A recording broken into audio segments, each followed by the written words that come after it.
Tron Identity Review. Cyberpunk 1982. Despite its origins as a 1982 film about a game-inspired world inside a computer, Disney's Tron franchise doesn't have the best track record when it comes to game adaptations in the post-arcade era.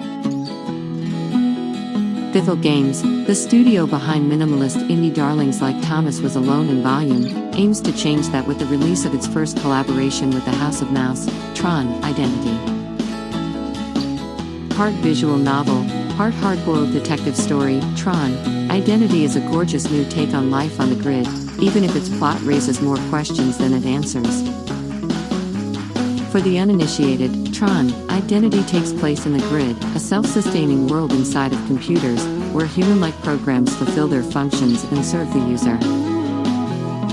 The grid was created by a programmer named Flynn, who's been missing since the events of 2009's Tron Legacy. Flynn is referred to among programs as either an omnipotent, godlike being due to return any minute now or a myth, but he doesn't appear in any way, nor do any other characters from the Tron movies. Tron Identity is an entirely new story that builds on the franchise's foundation and reveals yet another facet of life on the grid. Tron Identity is a gorgeous new take on life on the grid. Advances in technology since 1982, the year the first film was released, have made that life more complicated, and Bithell Games' vision reflects that. Some programs have begun to challenge their original programming, going outside the scope of what their users intended. Protagonist Query, a detective on a new case, is at such a crossroads in Tron Identity. As a member of the Disciples of Tron, Query's job is to go where he's told and seek the truth without interfering, but this philosophy is repeatedly tested as the mystery unfolds. It happened one night. The story begins when Query arrives at the repository, a secure building in the center of the grid. As Query, you're sent to investigate an explosion in the repository's vault, though the details of the crime are shrouded in mystery. The entire story takes place throughout a few set locations within the building, and the cast consists of just 6 characters in addition to Query. Through the night, Query interacts with these denizens of the repository, and how much information he extracts depends on whether or not your dialogue choices and actions earn their trust and respect.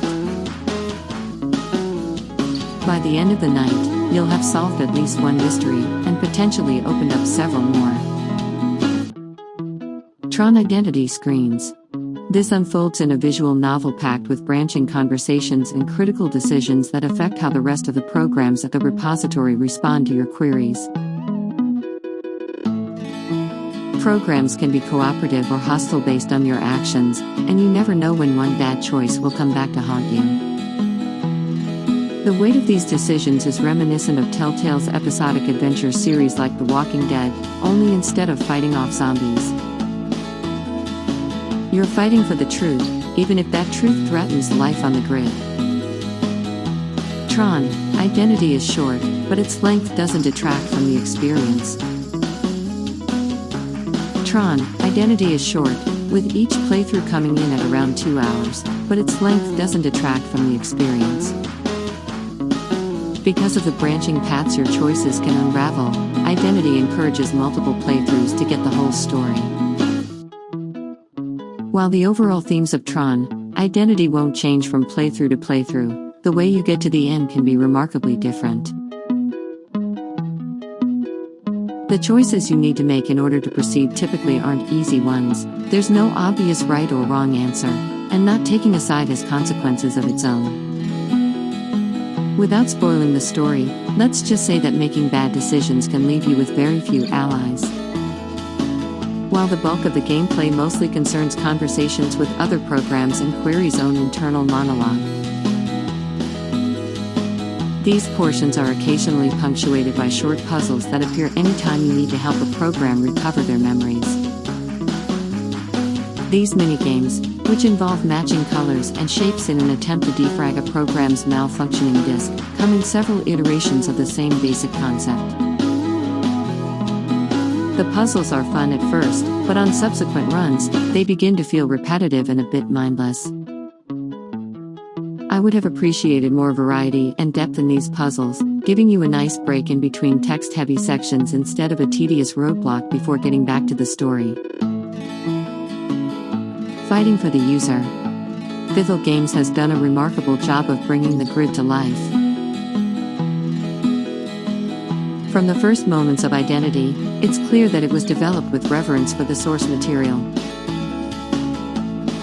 The art direction is absolutely stunning in its minimalism, with dark backgrounds lit up by the franchise's trademark neon lights. The animations are subtle, from the data trees swaying in the breeze and drops of blue rain cutting through the pitch-black sky to the questioning stares and nods from the NPCs you're interrogating. Then there's the music, which is almost as beautifully mesmerizing in its ambience as Daft Punk's Tron Legacy soundtrack. It adds tension in all the right spots while being remarkably soothing. Overall, the presentation makes you feel firmly ensconced in the grid, which can be both comforting and unsettling. Verdict. Tron Identity fills a void that's been empty since the Tron world debuted in Kingdom Hearts 2 almost 20 years ago. After multiple playthroughs, however, it's still not clear what the story means for the greater Tron canon. Identity feels more like a first chapter than a standalone story, which may very well be the case, but you might find yourself yearning for more of a resolution in the short term. Identity may be more about the journey than the destination, but Query's Night at the Repository is still well worth playing.